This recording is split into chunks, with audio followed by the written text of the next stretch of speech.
Sometimes accepting that a good situation is not the best possible for your team is a difficult thing to do, and SD Works got that right today. Liege-Bastogne-Liege women's race. Van Vleuten won it last year. Trek bring a pretty good team with Riolini, Longoborghini, Spratt, Van Anrooy, the best U23 rider in the classification at the moment. But SD Works is stacked with Demi Vollering, Royce here. Can Vollering do the Ardennes triple after Flèche and Amstel? The route is literally Bastogne to Liège. It's half the men's race, but with the same final. We've got the Côte de la Redoute, which is hard, and then Roche-aux-Faucons and Boncelles has actually been quite selective after that in previous years. Vos dropped there before. But anyway, it started, the coverage. We had Royce Spratt, Peppercamp, Henderson in a break, but no Niewiadoma. She flattered out of it. This was a perfect situation for Canyon-Sram, getting into this move early with no Vollering, and maybe Niewiadoma, I mean, she's really good. She could have dropped Reusser on La Redoute, but she punctures out of this break. Really unlucky for Canyon-Sram because they'd done the right thing and now they had to chase behind with Reusser, the best rider in this group. Spratt, probably the most likely to maybe hold her wheel, but Reusser was putting work in on the flat, putting them under pressure. And so Trekker also taking it up before Côte de la Redoute with 35Ks to go, and Reusser just choo-choos away from everybody. I thought this might come on a descent where she can put the slider riders under pressure, and now Trek are hoping, they're not moving yet, they're hoping Spratt can hold her wheel. Ludwig's trying to move up in the Danish national bands, but SD Works can just sit in. Vollering didn't have to do a crazy lead out on La Redoute, burning Fisher Black, but then Reusser drops Spratt uphill and Peppercamp on Redoute, and she's never coming back, at least to her breakaway companion. Still no movement on Redoute. Eventually, maybe word passes down. Canyon-Sram start to move with Shabby. Moolman moves for AG Insurance. Van Vleuten goes, but the gap is still 1 minute.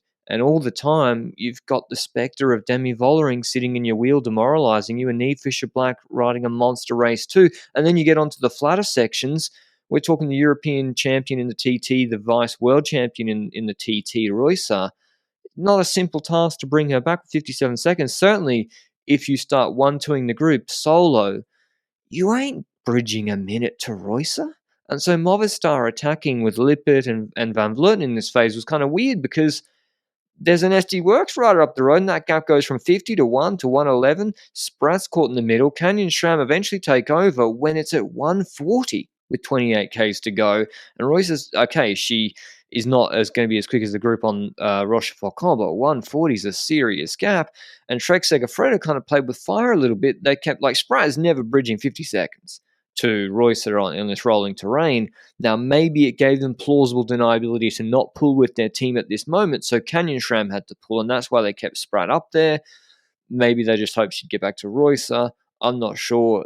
Luckily for them, at this point, Jumbo and Canyon-Sram kept it moving, and on, I think, Côte de Forges, before Roche-aux-Faucons, Lippert drops herself from Mavi Garcia's group. Then Mavi Garcia looks back. What does she see? Fisher Black, Vollering.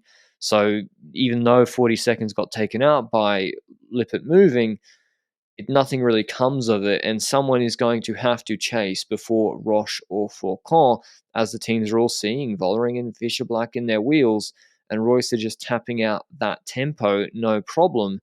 And it's getting dicey until eventually Spratt's caught. Van Anrooy, they start to shred it, Trek Segafredo, and this really changes the race. If they hadn't done this, Reusser wins this race, and Van Anrooy is very strong in the lead into Roche-aux-Faucons, and you have to just accept, Vollering is going to get a free ride until something kind of peculiar happens. I think it was on that descent that Reusser was just on. There's a split in the peloton. Someone's lost the wheel of, I think, Shabby, the Canyon-Sram rider, and Trek have got a TTT set up for their leader, Lisa Longoborghini, with the co-leader Riolini back in the group. And this is a problem for Vollering, because if Royce is caught and she just doesn't respond with Fisher Black to this Trek move, well, all of a sudden, Elisa Longoborghini could go and win this race. I mean, I think Henderson or Jumbo close it for a little bit, but eventually Fisher Black has to do the lead out. Elisa Longoborghini goes hard with, I think, Shabby in the wheel at the base of Roche-aux-Faucons, but Vollering has to start riding full herself, because Royce is not that far ahead of Elisa Longoborghini. And if Elisa Longoborghini catches her, Royce has been solo for an hour or so. Who knows what could happen? In fact, well, most likely, Elisa Longoborghini drops her. So Vollering has to do all that effort. She has to do the fastest Roche-aux-Faucons time of anybody, and perhaps She was looking here at Van Vleuten, trying to assess how everyone else in the group felt. I thought normally, like in Amstel, this is the moment. She would counterattack, go solo, everyone's on the limit. Royce can mark the group behind, but she doesn't. So maybe she couldn't.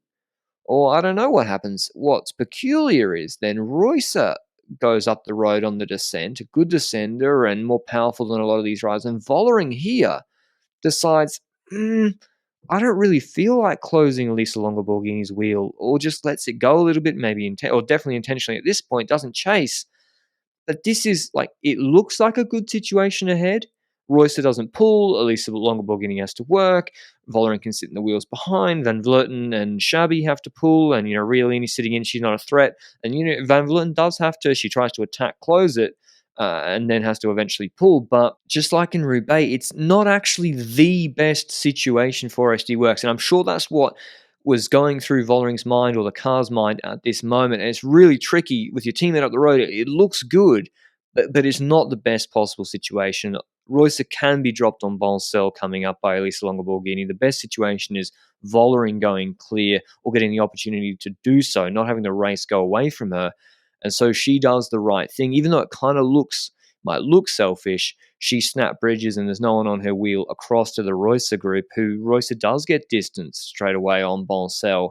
And now Vollering's going one-on-one with Elisa Longo Borghini, and Riolini behind is not going to close her teammate down. And so the real question mark is, with Vollering not able to drop Elisa Longo Borghini on that last climb with the 10K run in, is Elisa Longo Borghini going to pull? Because if you remember OG, not really OG, 2 years ago, Amstel Gold Race, the worst tactics in cycling, that was Elisa Longo Borghini with Nuvia Doma, and she didn't pull. And if that logic applies here, she won't pull. Vollering's a better sprinter than her. But she does. She does pull, and the second she does, with just Van Vleuten, who's tired, having to pace behind, with Vollering, who's been able to sit in the wheels for a lot of the day, relaying with Elisa Longo Borghini, that gap goes from 15 to 18 to over 20 seconds.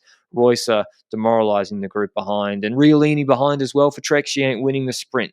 No prospect of that, so Elisa Longo Borghini kind of accepts, I'll take second at worst, maybe I can win, but she leads it out somewhat curiously, and Vollering completes the Ardennes triple, 8 race days, about 5 or 6 wins. Crazy, winning Strade, Doise d'Or, and all 3 Ardennes races. She holds up the Euro 3 symbol. I learned that from Inglorious Bastards. What a season she's having so far, and I cannot wait for the Tour de France Femme avec Zwift with her against Van Vleuten and co. She wins ahead of Longo Borghini, Royce, and Marcus, a nice result, 4th in Shabby. Canyon-Sram unlucky today, I think. Van Vleuten 6th, and then Riolini, Lippert, Pallid, and Neve Fisher Black. Hope you enjoyed the video. Going to watch the men's race now. Check out the Lanterne Rouge Cycling Podcast for the live stream recap straight after that race finishes, and I'll see you later. Ciao.